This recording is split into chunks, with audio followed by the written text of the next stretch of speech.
Bienvenue à chacun pour cette deuxième vidéo sur ce thème les uns les autres.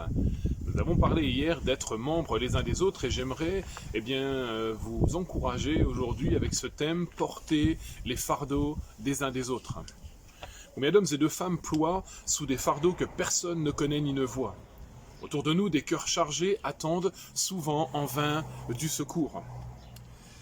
Peut-on réaliser combien nous pouvons côtoyer autour de nous ces douleurs secrètes ? Confessons-le, nous sommes souvent trop pressés pour savoir les découvrir, nous nous croyons trop occupés pour y donner des vraies réponses et notre attention. Il apparaît que la vie du chrétien, cachée avec Christ en Dieu, de cette vie-là émane le parfum de la grâce qui ouvre les cœurs et veille la conscience afin que ces lourds fardeaux puissent être partagés. Lisons dans l'Épître aux Galates, « Frères, si un homme vient à être surpris en quelque faute, vous qui êtes spirituels, redressez-le avec un esprit de douceur. Prenez garde à vous-même, de peur que vous ne soyez aussi tentés. Portez les fardeaux des uns des autres et vous accomplirez ainsi la loi de Christ. » Amen. Quelle belle recommandation de l'apôtre Paul qui s'adresse à chacun d'entre nous. Porter les fardeaux des uns des autres. Pour pouvoir porter, je crois qu'il faut s'y intéresser, accepter de prendre sur nous. Nous avons tous à un moment fait de la randonnée. Combien ont déjà pu expérimenter ces moments-là où le secours d'un ami, d'un frère, qui, voyant notre difficulté, nous fait cette proposition « Veux-tu que je prenne ton sac à dos ? Tu sembles fatigué, laisse-moi t'aider. » On sait tous qu'une telle proposition arrive toujours à propos et qu'elle porte en elle une vraie source de rafraîchissement et de repos. De la même manière, nous sommes appelés à porter les lourds fardeaux des uns et des autres. L'apôtre Paul dit « Et vous accomplirez la loi de Christ ». Alors, on peut se poser cette question, quelle est donc cette loi de Christ ? Certains pourraient même dire « Mais avec Christ, c'est la grâce ». Il n'y a plus de loi, la loi, c'est la grâce en Christ. Eh bien, je crois que la loi de Christ, dont nous parle l'apôtre Paul ici, dans ce texte, eh bien, c'est la loi de l'amour. C'est cette loi de l'amour qui régit toutes les autres. Jésus dirait à un pharisien qui lui posait la question, à savoir quel était le plus grand commandement, il répondra en Matthieu 22, versets 37 à 40, « Tu aimeras le Seigneur ton Dieu de tout ton cœur, de toute ton âme et de toute ta pensée. C'est le premier et le plus grand commandement. Et voici le second qui lui est semblable, tu aimeras ton prochain comme toi-même. De ces deux commandements dépendent la loi et les prophètes. » Voici la loi de Jésus. A-t-elle remplacé la première loi donnée sur le Sinaï à Moïse ? Eh bien, je ne crois pas, absolument pas même. Non, elle la résume.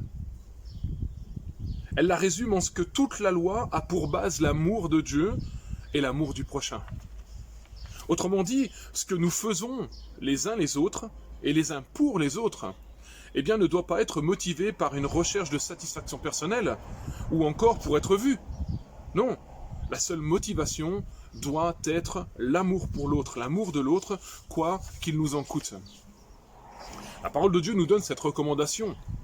Que ta main gauche ne sache pas ce que fait ta droite. Nous lisons ce texte en Matthieu, chapitre 6, verset 3. Vous pouvez étudier aussi ces textes, Matthieu 8, verset 4, Matthieu 9, verset 30, Matthieu 12, verset 9, ou encore Marc 1, verset 44, qui vont dans ce même état d'esprit, selon ce que dit Jésus. J'ai parlé des détresses autour de nous, et cependant, nous pouvons constater qu'il y a également des détresses cachées au sein des églises.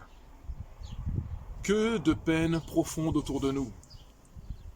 Nous qui avons toutes les richesses de Dieu à notre portée, soyons pour eux, ceux qui sont dans la peine, ceux qui sont dans la détresse, ce que les Philippiens étaient pour l'apôtre Paul. Vous pourrez relire ces passages, notamment dans Philippiens chapitre 4, au verset 10 à 20. L'expérience nous montre souvent que dans la mesure où nous aidons et nous aidons les autres de tout notre cœur, nous trouvons en Christ ce dont nous avons besoin pour solutionner nos propres détresses, nos propres difficultés, nos propres problèmes. Et cela nous démontre que nous pouvons tout par celui qui nous fortifie, selon ce que dit Paul aux Philippiens, chapitre 4, verset 13. Avec cet exemple des Philippiens, nous comprenons que nous pouvons porter les fardeaux des uns et des autres dans la prière, c'est vrai, mais aussi en agissant en fonction des besoins, par un don par exemple, afin de pourvoir aux besoins des uns et des autres. La situation mondiale actuelle fait remonter tellement de fardeaux pour plusieurs millions de personnes. Si nous avons de quoi pourvoir abondamment à nos besoins, c'est loin d'être le cas pour tout le monde, et cela est devenu un fardeau lourd. Laissons-nous toucher dans les profondeurs de notre cœur par le Saint-Esprit, afin que de cette situation sorte encore un élan et que nous puissions obéir à la parole de porter les fardeaux les uns des autres. Oui, laissons-nous toucher dans les profondeurs de notre cœur par le Saint-Esprit afin de pouvoir être en bénédiction les uns pour les autres. Je crois que c'est ce que Dieu attend de nous. Alors, chers frères et sœurs, nous continuerons cette série demain, mais en attendant, méditons aujourd'hui sur ce passage de porter les fardeaux des uns des autres, comme nous le dit la parole, et réfléchissons et les demandons au Seigneur peut-être, Seigneur, quel fardeau puis-je porter? Mets sur mon cœur un fardeau, montre-moi un fardeau autour de moi, afin que je puisse intervenir, afin que je puisse le porter, non seulement dans la prière, mais peut-être en agissant aussi. Voilà, que Dieu vous bénisse et bonne méditation.